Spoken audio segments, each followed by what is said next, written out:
Bonjour tout le monde, bienvenue sur les ondes de CFAK. Ça commence maintenant, c'est On digère la nouvelle. Comment ça va, Mathieu? Ça va super bien, et toi, Marco? Ben oui, ça va super bien. Passez une belle semaine? Oui? Oui. Super. Je pense qu'il s'est passé bien les choses cette semaine. Écoute, on a vraiment beaucoup de sujets ce midi, autant controversés que négligeables, si je pourrais dire ça comme ça. Ben oui, de toute façon, il faut avoir du fun de temps en temps. Oui. Et puis, oui, donc beaucoup de matière sur table et beaucoup de plaisir à venir, beaucoup de gestion également. Je dirais que on va être occupé. Exactement. Alors, on commence tout de suite. Écoute, on perd pas notre temps. Je dirais, en fait, on va commencer par l'actualité du jour. Aujourd'hui, premier sujet assez important. Il est sorti dans, en tout cas, source sur Cyberpresse. Les coûts des changements climatiques au Canada vont être en augmentation d'ici, en fait, d'ici 2050. Le gouvernement du Canada va avoir des dépenses à couvrir de plus en plus grandes à cause des changements climatiques. Est-ce que c'est dû au fait qu'ils veulent pas assez s'impliquer dans les projets verts? Non, en fait, c'est une table ronde nationale sur l'environnement et l'économie. Ça, c'est le nom de l'organisme qui a émis un rapport selon lequel les dépenses vont aller en grandissant parce que le gouvernement conservateur, ou en tout cas les gouvernements dans le passé, n'ont pas pris... Mais surtout le conservateur. Ouais, on s'entend, bon, c'est pas dans leur ligne de parti tellement, c'est pas dans leur... c'est moins dans leur priorité. Les gouvernements, jusqu'à ce jour, souvent ont dérogé aussi des ententes mondiales. Bon, on parle de Copenhague ici, tout ça. Donc... on va dire le non-respect, c'est un peu grand de dire ça, c'est un peu gros de dire ça. Des normes environnementales font en sorte que, bon, on va avoir des problèmes en 2050, par exemple, feux de forêt qui vont être beaucoup plus fréquents, ce qui va engendrer des coûts. Forcément, bon, il faut les éteindre ces feux-là. Aussi sur les côtes, donc comme la calotte glaciaire fond, les régions côtières vont être appelées à vivre des difficultés, tempêtes, inondations, tout ça. Donc c'est tout des coûts qui finalement vont que le gouvernement va devoir assumer pour aider sa population.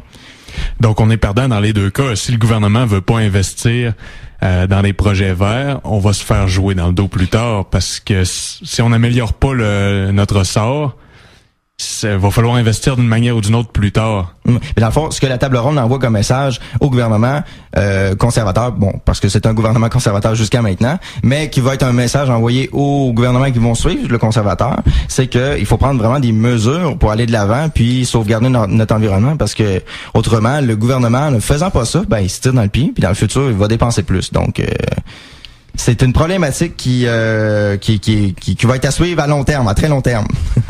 Alors, deuxième sujet de la journée, encore une actualité du jour, médecins en détresse. Les médecins endurent beaucoup de pression, beaucoup dans leur milieu de travail, beaucoup de mauvaises nouvelles, de cas difficiles, et il y a des études qui sont ressorties que les médecins souvent vont vivre de la dépression, vont être sous l'emprise de la toxicomanie, vont vivre des chocs post-traumatiques, donc et puis même certains vont aller jusqu'au suicide. C'est un peu grave là. Même certains vont aller jusqu'à tuer leurs enfants. Ouais. OK, on n'embarquera pas dans ce débat-là ce midi. On sait de qui qu'on parle, mais bon, c'est sûr que il y a un problème là. Les médecins, ça fait partie de l'élite de la société. Puis, oui. Donc il y a un phénomène qui se passe, je sais pas c'est lequel. On va décortiquer ça. En fait, j'ai une statistique ici qui dit que de 2 à 5 médecins se suicident au Québec à chaque année. C'est grave. Ouais, moi je T'es sérieux là? Oui, je suis très sérieux. Ben là, je veux dire. Tu lis la nouvelle intégralement. On n'est pas là pour compter les blagues. En fait, j'ai un extrait ici d'un article qui parle en fait, c'est une médecin il y a 2 ans qui s'est suicidée dans la cour de l'hôpital où elle travaillait aux urgences. Le fait est que elle subissait beaucoup de pression, donc on la décrivait, excusez-moi, comme une personnalité sportive là, et toujours à son affaire, était belle, grande, gentille. Bon, ça c'est les mots que je lis un peu sur Cyberpresse là. Donc une fille qui avait un bel avenir. S'est suicidée parce que, et puis elle a écrit ça sur, je devrais pas rire en fait, c'est ironique. Maman et papa, je m'excuse, je n'ai pas été assez forte, j'ai fait une erreur et je ne peux vivre avec. Donc ça, c'est les derniers mots qu'elle écrit sur un rapport d'un patient. Est-ce qu'elle parle d'une erreur médicale? C'est pas spécifié dans l'article. Par contre, moi, je l'ai interprété comme l'erreur j'ai choisi d'aller dans ce métier-là, de donner ma vie à la médecine et je me rends compte que c'est pas quelque chose que je ne peux supporter. Elle s'est rendu compte qu'elle était pognée dans un système de merde, on peut le dire comme ça. Ouais, bon, c'est sûr que au Québec présentement, on vit beaucoup de difficultés là dans le domaine de la santé. Là. Mais donc tout ça pour dire que il y a beaucoup de médecins au Québec qui vivent qui vivent dans le silence, qui n'osent pas briser le silence parce que t'es en médecine, il faut que t'assures, c'est ça. Il y a beaucoup de pression sociale, je trouve. T'as vraiment pas le choix de bien réussir parce qu'on s'entend que si tu fais une erreur médicale, puis que je sais pas, t'opères la mauvaise jambe, c'est arrivé il y a pas longtemps, t'opères la mauvaise jambe d'un patient ou d'une patiente. C'est toi qui vas recueillir tout le blâme. Ça sera pas l'infirmière, ça sera pas la secrétaire, ça va être le médecin. Tout le blâme va être porté sur lui. C'est ça.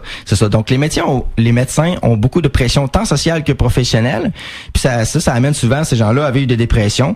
Puis en fait, il y a beaucoup je pense que c'est une question d'orgueil aussi. Il y a beaucoup de médecins qui n'osent pas avouer qu'ils sont fatigués, qu'ils sont à bout, pourtant, et là c'est mon avis, je crois que les médecins devraient en faire part. Parce que, c'est pas des machines, là. Je veux dire, ils sont là pour nous guérir, mais forcément, je veux dire, c'est des êtres humains, ils ont une vie, ils ont des sentiments. Donc, je pense que, présentement, dans la société québécoise, dans le système de santé québécois, c'est ça qui manque. C'est une reconnaissance envers ces médecins-là qui vont faire des 18 heures par journée en ligne sans dormir. Ce qui est vraiment, en tout cas, à mon avis, très difficile comme mode de vie. Je suis entièrement d'accord. J'avais un grand speech à faire là-dessus, on dirait. Dis-moi, Mathieu, j'ai lu ça cette semaine, une nouvelle sur le drapeau canadien, une loi qui est sortie là-dessus, c'est quoi? Ouais, je vais t'expliquer ça. Encore notre beau gouvernement conservateur, sans trop vouloir faire de politique. La semaine passée, on vous a parlé d'une loi qui visait à serrer la vis aux criminels. Maintenant, après cette loi, le gouvernement conservateur nous montre encore une fois ses priorités. Il veut proposer une loi qui va faire en sorte que quiconque veut empêcher un citoyen canadien d'afficher le drapeau du Canada pourrait recevoir une amende ou être emprisonné jusqu'à un maximum de 2 ans. OK. Donc, tu plantes un drapeau. Présentement, je fais état de ma situation personnelle. Je vis en chambre dans un quartier résidentiel bien tranquille. Et j'habite dans le sous-sol, mon proprio est en haut. Je décide de planter un drapeau canadien sur son terrain. En théorie, mon propriétaire n'a même pas le droit de chialer. C'est son terrain. Là, c'est autre chose. Ah, OK. Si on parle de ton terrain ici, t'as un petit terrain, tu décides si t'as ta maison à toi, tu décides de planter ton drapeau canadien et que ton voisin qui s'appelle Bob et qui est grincheux décide que lui, il veut pas le voir parce qu'il est souverainiste. Ouais. Il n'aura pas le droit. Si la loi passe, Bob, le grincheux, n'aura pas le droit de t'empêcher de montrer fièrement ta partisanerie fédérale. Est-ce qu'il risque, à cause de ce, on va dire, de ce chiolage-là, de faire 2 ans de prison? Autant aussi sévère que ça? On dit dans l'article qu'il y a quelqu'un qui voudrait empêcher pourrait s'exposer à une amende ou jusqu'à un maximum de 2 ans d'emprisonnement. OK. On parle de 2 ans d'emprisonnement pour empêcher quelqu'un d'afficher un drapeau, alors qu'il y a du monde, des pédophiles, des tueurs en série, peu importe, qui font à peine 1 an en dedans. Puis on s'entend que c'est plus grave, tu compares les deux, là. Je trouve que, personnellement, ils n'ont pas mis la priorité aux bonnes places pour créer une loi comme ça. Est-ce que tu penses que c'est une attaque, en quelque sorte, au mouvement souverainiste québécois? On pourrait le voir comme ça, mais je pense pas que c'est une attaque directe. Ouais. On s'entend que le gouvernement conservateur, il est quand même un peu intelligent. Il va pas tout faire ça avec des grosses campagnes là, détester les souverainistes, faites ci, faites ça. Non, il va y aller avec des petites lois, des petites mesures qui vont faire en sorte que peu à peu, les souverainistes vont être vus d'un mauvais œil et les souverainistes vont commencer à saillir entre eux autres, se manger entre eux, ce qui est présentement le cas. Ouais, OK.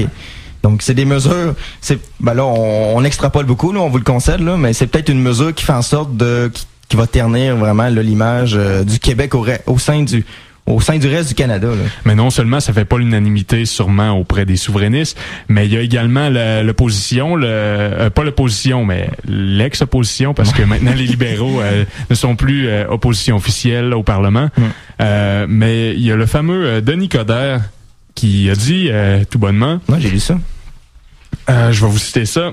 Moi, j'ai à peu près 250 000 personnes devant la porte de mon bureau pour me demander de faire une nouvelle loi sur les drapeaux. Donc, on s'entend que M. Coderre était assez ironique dans ses propos. OK.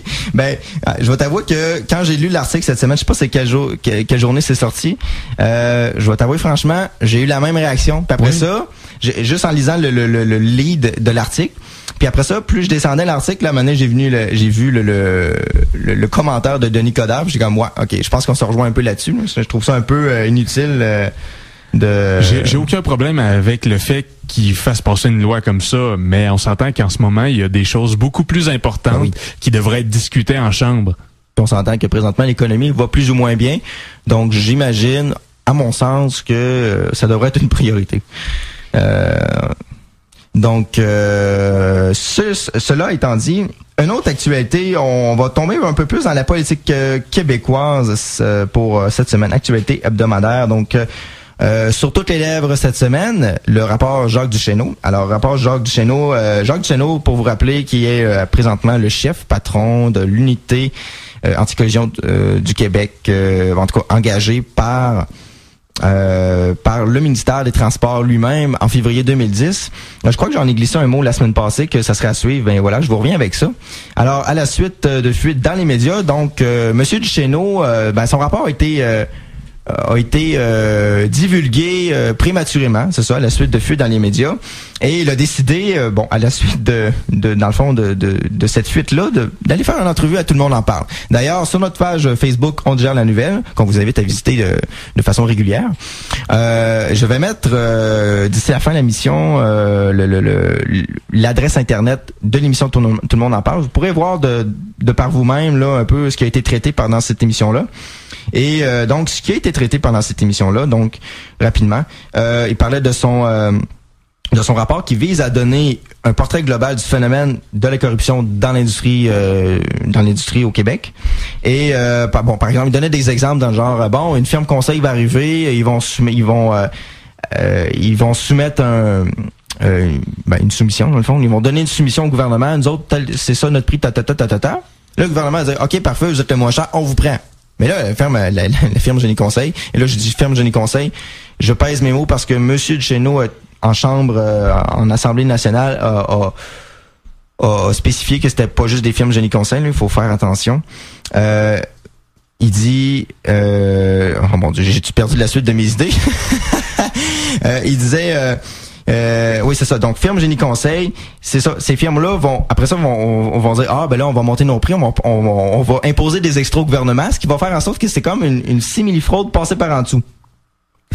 Moi, personnellement, je trouve que il y a du ménage à faire.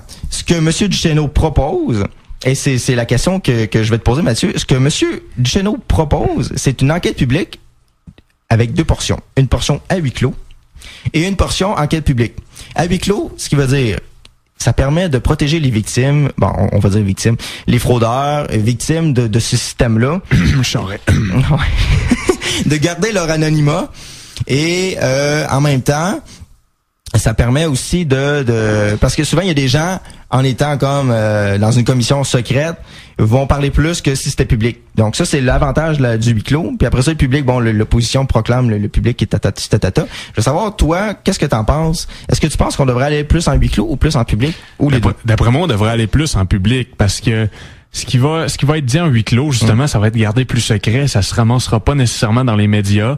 Donc, ce qui veut dire que la population ne pourra pas avoir accès à tout ce qui a été dit.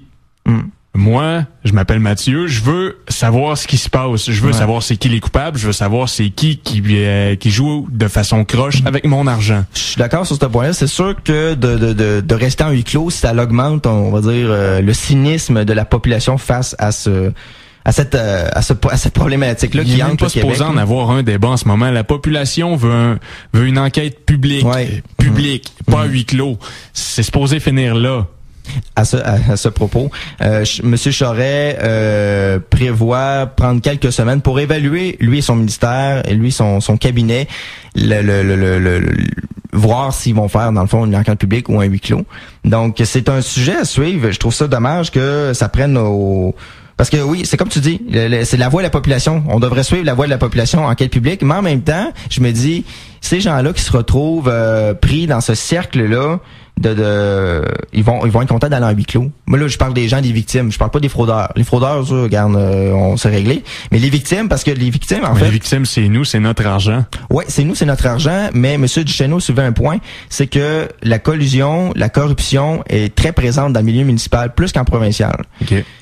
Plus présent dans le municipal, donc les maires sont collés là-dessus. Puis les maires, souvent, ben ils se ramassent, il y a les entrepreneurs dans leur ville, ils se ramassent, on va dire, poignés avec ces entrepreneurs-là, puis c'est là que c'est là que le chantage apparaît. Donc les maires ne sont pas en quelque sorte coupables, mais sont pris dans un tourbillon de collusion puis de corruption, puis je trouve ça donc j'ai comme une position nuancée. Mais les prochaines semaines vont nous donner la suite des choses. Merci mon cher Marco. Alors on s'en va à une courte pause musicale. Je vous envoie dans vos oreilles une chanson d'Antoine Corriveau. Ça s'appelle Cabanon. Ça commence à l'instant. De retour sur les ondes de CFAK, c'est toujours On digère la nouvelle en compagnie de moi-même Mathieu Blanchette et de Marco Bélanger. Hola. Hola, como está? Ah, ça va bien. Ça va bien. Ah ouais, il faut que je pratique un peu mon espagnol. On dirait que oui. J'ai des petits problèmes de langue avec ça. Alors, mes très chers amis, on va enchaîner ça avec les nouvelles hebdomadaires. Vas-y, mon très cher Marco. Ben oui, alors, cette semaine, il y a une nouvelle qui est sortie. Je te dirais, diplôme à rabais. J'ai été un peu surpris de lire ça. Ça concerne le ministère de l'Éducation. Oui, je vais te lire ça. On apprend qu'il n'est pas nécessairement nécessaire de réussir à l'école pour obtenir un diplôme ou un certificat du ministère de l'Éducation. À chaque année, le ministère de l'Éducation émet des diplômes à des milliers d'élèves qui n'ont même pas réussi leur primaire et à d'autres qui ont suivi des cours de français, de maths et d'anglais en première ou deuxième secondaire sans pour autant les réussir. Donc, de là vient le terme diplôme à rabais. OK. En tout cas, c'est facile de réussir. Hein? Ouais. Mais de réussir, de faussement réussir. Ouais, c'est en gros ce que ça veut dire, c'est que le ministère gonfle ses statistiques de taux de réussite au secondaire et comment il fait ça? Il met d'autres diplômes en circulation. On parle ici de 7 diplômes ou certificats qui sont disponibles aux élèves. On parle ici de diplôme d'études secondaires, c'est le classique. D'un DEP, ça aussi c'est assez classique, on le connaît tous. Mais à ça s'ajoute le certificat d'études professionnelles, le CEP, l'attestation d'études professionnelles, l'AEP. Et là, c'est là que ça s'envenime un peu. Le certificat de formation en entreprise et récupération.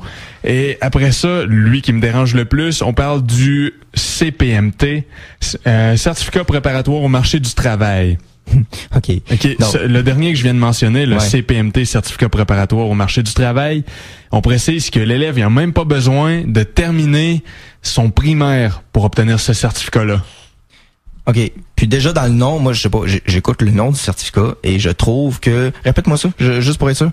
Le CPMT, certificat préparatoire au marché du travail. Certificat préparatoire au marché du travail. Hey, ça fait-tu assez loser un peu? Mais loser, mais c'est très vague. On s'en va avec ça, là. Préparatoire au marché du travail.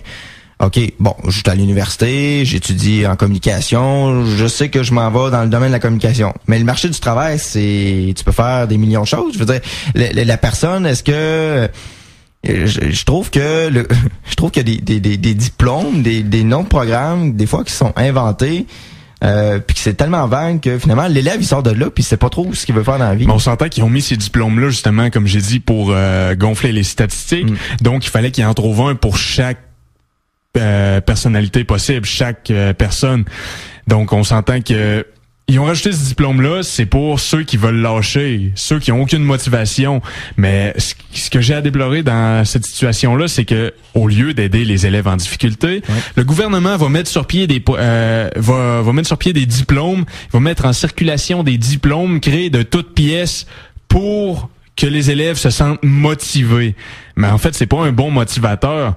On s'entend que c'est un motivateur, mais dans l'autre sens, les élèves qui voient que j'ai même pas besoin de finir mon primaire, je peux avoir un diplôme. Ben, tu sais, ils vont se dire, le secondaire, il doit pas être si nécessaire que ça. Ça encourage à la paresse puis à la loi du moindre effort, finalement. Oui. Et puis, déjà, on le voit au cégep, les élèves du secondaire arrivent des grosses difficultés en français, en grammaire, en mathématiques. Les gens, les élèves secondaires ont de la misère à pallier avec le niveau collégial. Puis après ça, tu arrives au collégial, tu fais pas plus de grammaire puis d'anglais au collégial.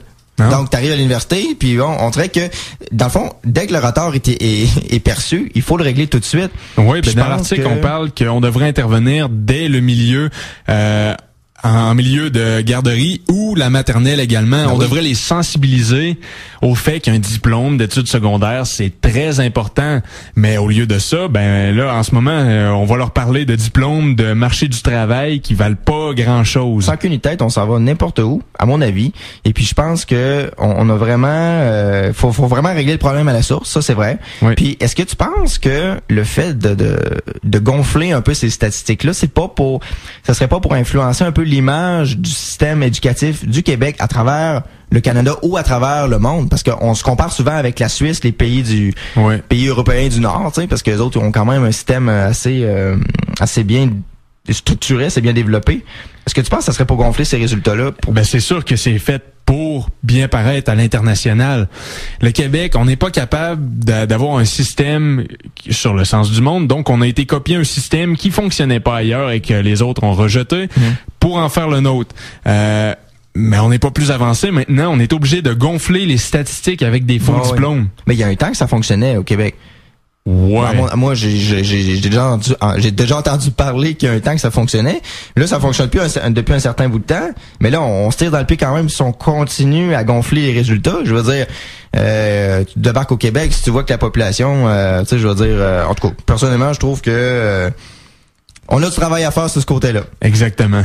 Une autre nouvelle un peu étrange. En fait, on a un cas de femme enceinte sur la route 132 cette semaine. Oui, celle-là, je la trouve bien drôle. On parle ici d'une femme enceinte qui a commencé à accoucher sur la route 132 lundi passé sur la rive sud de Montréal. Alors, vers 7h45 du matin, la femme a commencé à accoucher alors qu'elle se trouvait dans son véhicule à la hauteur du boulevard Lafayette à Longueuil, tout près du pont Jacques-Cartier. Bien entendu, ça s'est bien terminé. Les ambulanciers sont arrivés. Mais on s'entend, 7h45 le matin. Premièrement, elle était pognée dans le trafic, cette femme-là. On parle souvent de problèmes de congestion à Montréal. Là. Ben là, ça en est un bon exemple. Imagine-tu la belle publicité qu'on pourrait faire à la ville de Montréal. Montréal, ville où il y a tellement de trafic que même votre femme pourra accoucher 2 fois avant d'avoir traversé le pont. Tu sais. Ça fera un beau slogan. Ouais. Puis elle a accouché, mais il n'y a pas eu de complications. Tout s'est bien déroulé. Tout s'est bien terminé. La future mère a été conduite à l'hôpital Sainte-Justine. Elle a vraiment eu de la chance. Oui. Elle a vraiment eu de la chance. Autre nouvelle de cette semaine, Montréal. Bon, tant qu'à parler de Montréal, hein, on va parler comme il faut. Ouais. Montréal, qui est une ville mal classée au bilan de l'Organisation mondiale de la santé, l'OMS. Est-ce que t'es surpris? Non, je suis pas du tout surpris. Non, hein. En fait, j'ai lu la nouvelle, j'ai fait bon. Et puis donc Montréal arrive en fait au 2e rang des villes canadiennes où la pollution de l'air est la plus intense. Et je m'explique. En fait, ce bilan-là se concentre un peu sur un contaminant qui est là, je tombe un peu dans le scientifique, mais on creuse pas trop, ok. Ça s'appelle le PM 2.5. En tout cas, c'est un contaminant hautement cancérigène et ça cause le cancer du poumon, plusieurs maladies respiratoires aiguës et des troubles cardiovasculaires. Et donc, Montréal a été classé 2e après la ville de Sarnia, et qui est une autre ville canadienne. C'est où ça, Sarnia? C'est une excellente question. Je pense que on va ouvrir Google Maps à l'instant. Je vais faire ça, continue de parler, bon. Je m'en occupe. Et puis, classé 2e après cette ville-là, avec une moyenne de 11,2 microgrammes de, on appelle ça le PM 2.5. Je te confirme que c'est en Ontario. En Ontario, bon. Oui. En fait, Montréal classé 2e, on s'entend, mais Montréal, c'est une grande métropole, beaucoup de monde, et puis, en fait, moi, je trouve que Montréal fait pas tant d'efforts que ça sur le plan environnemental. Montréal fait pas d'efforts tout court. Sur aucun plan. Ben, c'est sûr que sur le plan du transport en commun, je leur lève mon chapeau. Bon, Bixi, métro, les quêtes, là. Si tu veux pas que je commence à parler des Bixi, là. Parle-moi pas là-dessus. C'est bon, parfait. Et puis, sauf que, en fait, la pollution de Montréal est due à 3 facteurs. Et je les cite à l'instant. Il y a le fait que 30% de la pollution de Montréal provient de Toronto. Donc, Toronto, en Ontario, avec les vents, nous garoche, autrement dit, de la pollution. 30 autres pourcents proviennent des États-Unis et des usines du Midwest. Et puis 40% des sources locales. Donc Montréal, dans toute sa pollution globale, produit 40%, puis le reste, ça vient de partout.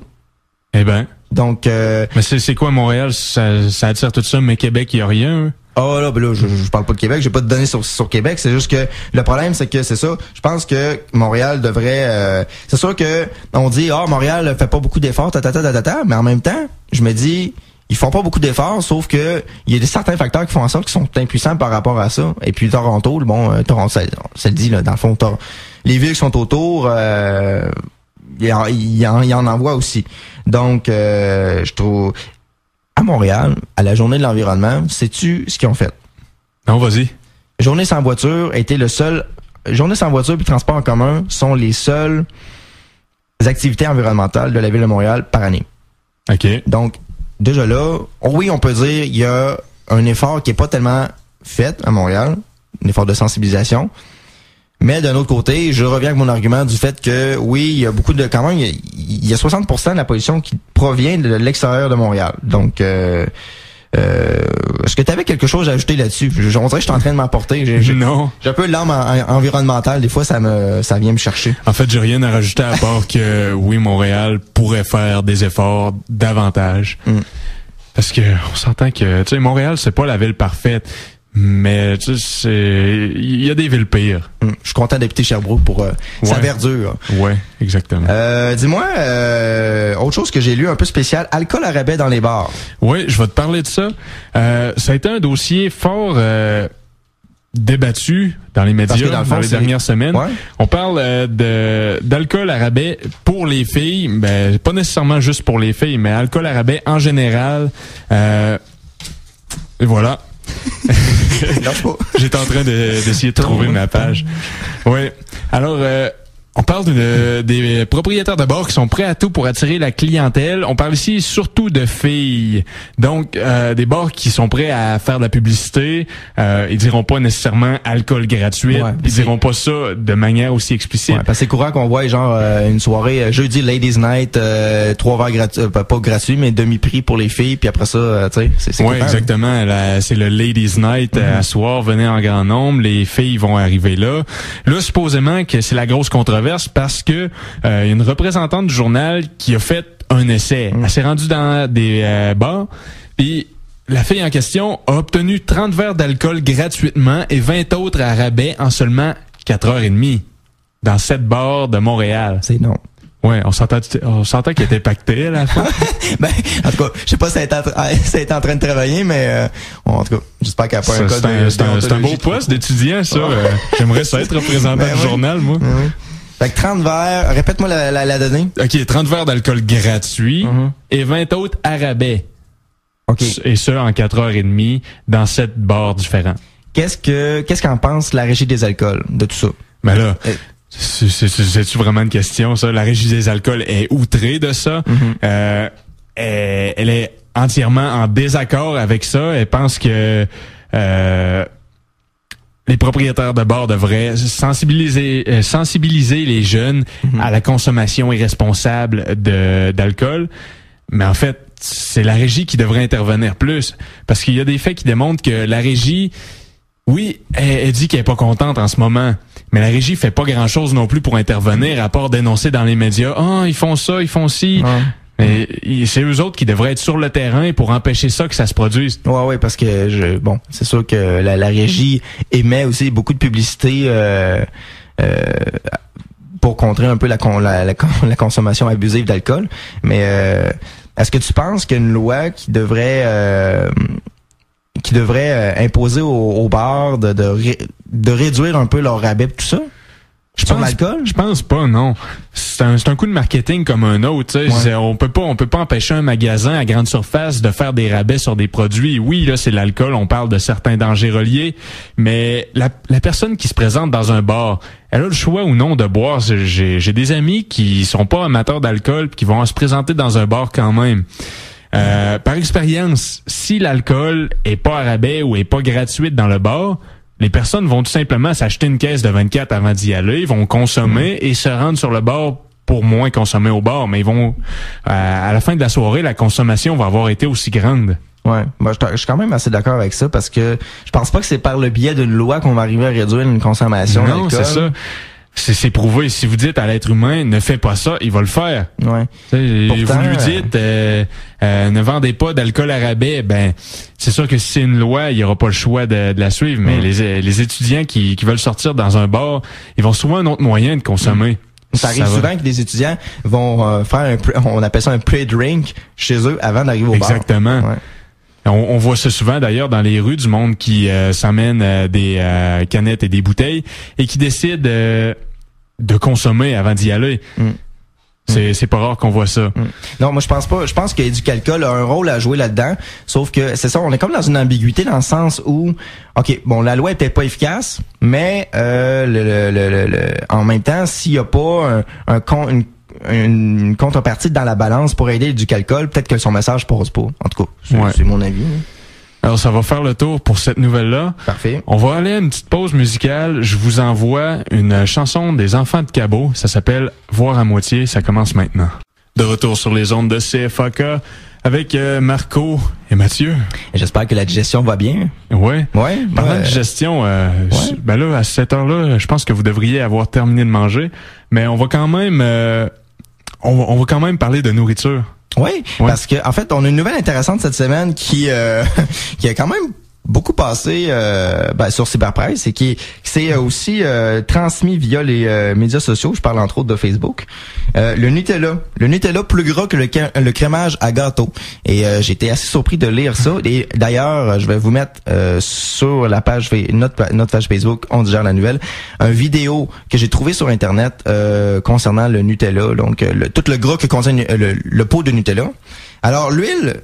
Le Nutella plus gras que le crémage à gâteau, l'huile de palme modifiée du Nutella est nettement plus nocive pour la santé. Parce que c'est de l'huile de palme. Et l'huile de palme est plus nocive pour la santé que l'huile de canola du crémage à gâteau. Ça a été, en fait, vous allez le voir sur la vidéo, on voit la quantité d'huile de palme qui se trouve dans un pot Nutella. Et pour Nutella, la compagnie Nutella, pour se défendre, a expliqué que le Nutella peut, et je cite, peut faire partie d'un déjeuner équilibré composé de tous les groupes alimentaires et le bémol arrive là, lorsqu'il est tartiné sur du pain à grains entiers et accompagné d'un verre de lait et d'un fruit. Oui, c'est bien. Sauf que la plupart des jeunes le matin, bon, ils vont manger le Nutella à roll-pot là avec la cuillère. Ben c'est ça. Puis souvent, on en met épais ces toasts là aussi. Là, donc, ma toast ça goûte trop le pain. M'a rajouté du Nutella. Et puis cette dame là, Martine, on l'appelle Martine Geffrion, porte-parole de la pâte à tartiner du Ferrero. Elle nous dit que le produit fait contrepoids aux 11 grammes de sucre. Par portion et d'autres ingrédients via, mettons, le pain grain entier, tout ça. Et personnellement, je trouve que j'ai été surpris. Moi, des fois, j'en mange du Nutella le matin. Ouais. De me rendre compte que c'est aussi gras que ça. Sérieusement, la semaine prochaine, j'ai envie d'essayer le crémage à gâteau. Sur ses toasts. Oui, sur mes toasts. Et cette dame-là a également expliqué que l'huile de palme ne peut être remplacée par autre chose parce que c'est ça qui donne la texture au Nutella. Donc là, on s'entend que présentement, c'était un coup dur pour la marque Nutella cette semaine parce que s'ils trouvent pas d'autres moyens pour changer la consistance de leur... pas changer la consistance, changer la recette sans changer la consistance, justement, peut-être que c'est un produit qui va perdre beaucoup en popularité à cause de ses effets très très mauvais pour la santé. En tout cas, le côté gras, lipide, là. Mm-hmm. Donc, je vous mets la vidéo sur notre page Facebook On digère la nouvelle. Et vous pourrez aller voir là. En fait, je vous mets le lien de l'article de journal et je vous mets la vidéo. Ils mettent un pot de Nutella là dans un char l'été. Et puis dans l'été quand il fait soleil, dans un auto il fait à peu près 60 degrés. sérieux, le chocolat fond, puis on voit les taches d'huile et le chocolat se faire. C'est vraiment... Ça sera essayé comme expérience. C'est un peu traumatisant, ouais. Qu'est-ce qu'on a comme... en fait, là, je pense qu'on est rendu au dessert. Ouais, on est au dessert. Ma fameuse rubrique personnelle. On parle ici de l'insolite. On revient à la charge. Oui. Ça c'est la partie de l'émission pour ceux qui se joignent à nous où je me donne à cœur joie. Ben oui, ils se donnent en chaud, là. Ouais. Je me donne en chaud, c'est le cas de le dire, oui. Alors, on va commencer ça avec une nouvelle qui nous vient de la France. On parle de voleurs qui ont essayé de braquer, qui ont réussi à braquer un fourgon, mais c'est pas un fourgon normal. Okay. En apparence, le fourgon, c'était normal. Mais ce qu'il y avait à l'intérieur, c'était du linge sale. OK.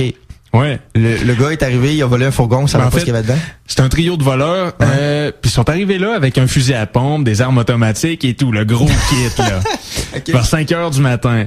Mais là, ils ont vu un fourgon, on va le dévaliser, il doit avoir des millions là-dedans.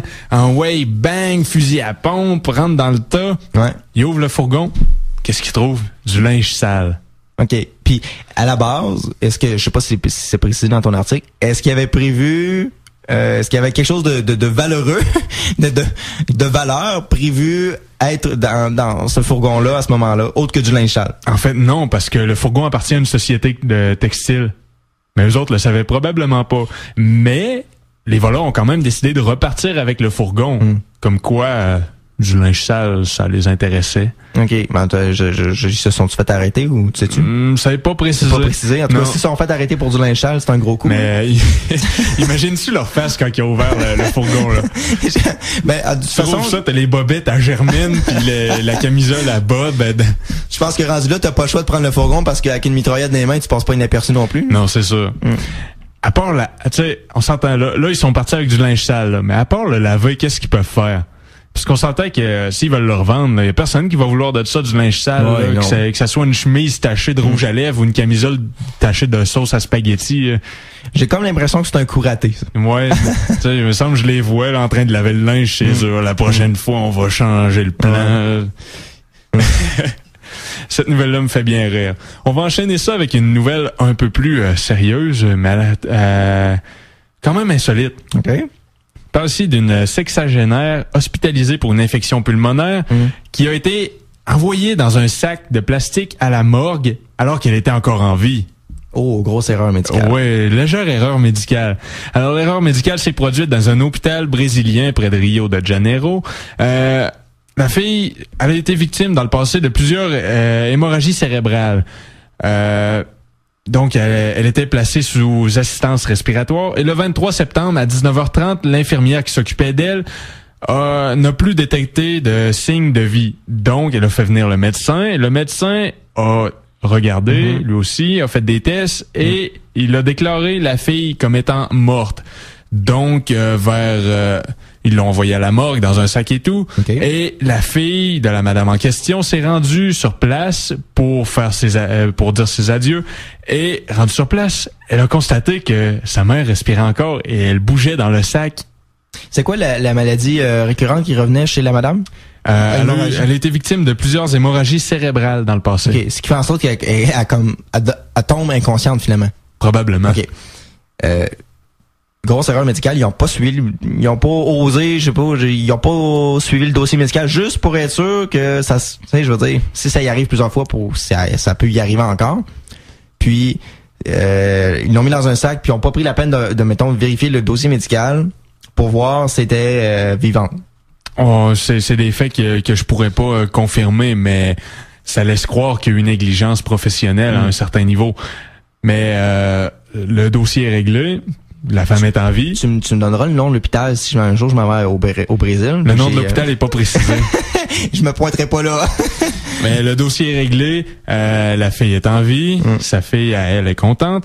Et le médecin a démissionné alors que l'infirmière a été licenciée par ses supérieurs. Bon, en tout cas, la fin est heureuse au moins. Ouais, c'est au moins ça. On va enchaîner ça avec une prochaine nouvelle. Toi, Marco, est-ce que tu as déjà perdu un emploi? T'as peut-être fait te mettre à la porte sans démissionner. Là. Non, pas jusqu'à maintenant. Non? Est-ce que c'est arrivé dans ton entourage? Oui, c'est arrivé dans mon entourage. Ouais. Comment est-ce que tu penses que la personne dans ton entourage réagirait si elle recevait une carte, non pas de condoléances, mais de bon chômage. De bon chômage. Oui. D'une carte de vœux, bon chômage. Oui, alors aux côtés des très classiques joyeux anniversaire ou sincères condoléances, s'ajoutent maintenant les cartes de vœux dédiées au chômage. Ah ouais. Oui. Donc l'employeur remet... Non, pas nécessairement l'employeur. Ben, ça pourrait être l'employeur, mais c'est vendu dans des magasins maintenant, avec toutes les pertes d'emploi qu'il y a eu récemment.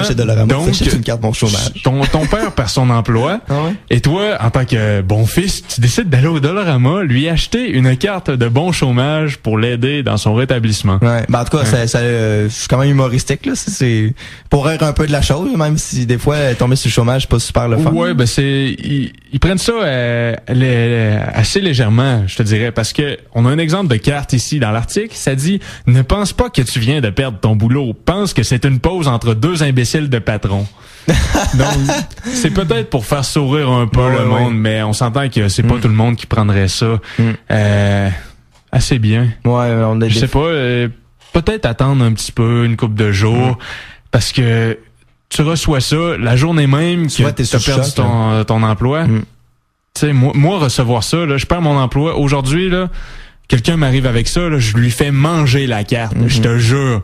Je pète les plombs. La personne a en quelque sorte un deuil à faire. Souvent, pendant cette période-là, faut pas trop pousser les choses. Non, exactement. On va changer de nouvelle. Ouais. C'est assez... c'est dans un tout autre ordre d'idée. Rihanna, tu la connais? Ben oui, Qui connaît pas Rihanna? Rihanna, ben un fermier la connaissait pas, c'est ce que je vais vous parler. Ouais.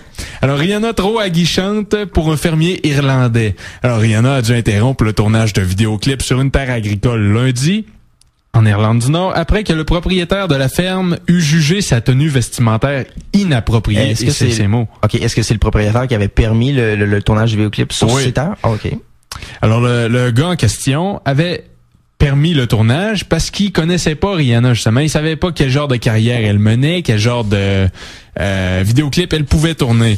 Alors, la chanteuse âgée de 23 ans était vêtue au moment du tournage d'un bikini rouge et de jeans taille basse et elle dansait sur le rythme de sa nouvelle pièce We Found Love. Okay. Donc, le fermier, lui qui passait par là avec son tracteur, l'a vu se déhancher et a crié au scandale. Donc, il les a chassés de sa propriété, mais a tout de même discuté avec Rihanna avant de partir. Ils se sont serrés la main et le tournage s'est poursuivi sur une ferme à quelques pas de là. Bon, en tout cas, ben, je suis content de voir que ça s'est bien terminé. C'est sûr que, mais je trouve ça étrange que le monsieur se soit pas renseigné. Là, de toute façon, je veux dire, une chanteuse arrive, tourne, tu sais, faire un tournage en vidéoclip là. T'as une équipe de tournage, je sais pas, t'as des camions, t'as tout un ensemble de choses qui viennent avec ça. C'est pas posé de questions, lui. Il a probablement regardé le montant du chèque. Ah ouais, vu comme ça là. Ouais. Ça a bien de l'allure. On va enchaîner avec la prochaine nouvelle des nudistes de San Francisco qui vont devoir surveiller leurs arrières. Oh, ok. Ouais. Drôle de titre. Alors, en cette belle journée de septembre, Woody Miller a choisi la tenue d'Adam, donc il est nu, pour se promener dans les rues du Castro, le quartier gay de San Francisco. Il aurait pu attendre à l'Halloween, pareil. Ouais. C'est correct. C'est bon. Mais le nudisme qui était jusque-là accepté, ben... Maintenant, il fait grincer les dents des élus locaux. Alors Woody, qui est un homme de 55 ans, il passe pas inaperçu. Il est grand, il a une longue barbe grise, des piercings dans le nez, mais aucun vêtement. Tout ce qu'il y a sur lui, c'est une paire de baskets, une casquette de baseball et une montre. C'est très peu... C'est assez dévêtu. Il voyage léger, disons. Ouais. OK. Donc c'est ça, le gars en question, il se promène nu dans le quartier gay. Premièrement... faut pas être peureux pour se promener nu dans un quartier gay. Tu sais, je veux pas faire de discrimination, mais il y a des extrémistes dans tous les domaines. Et on s'entend qu'un extrémiste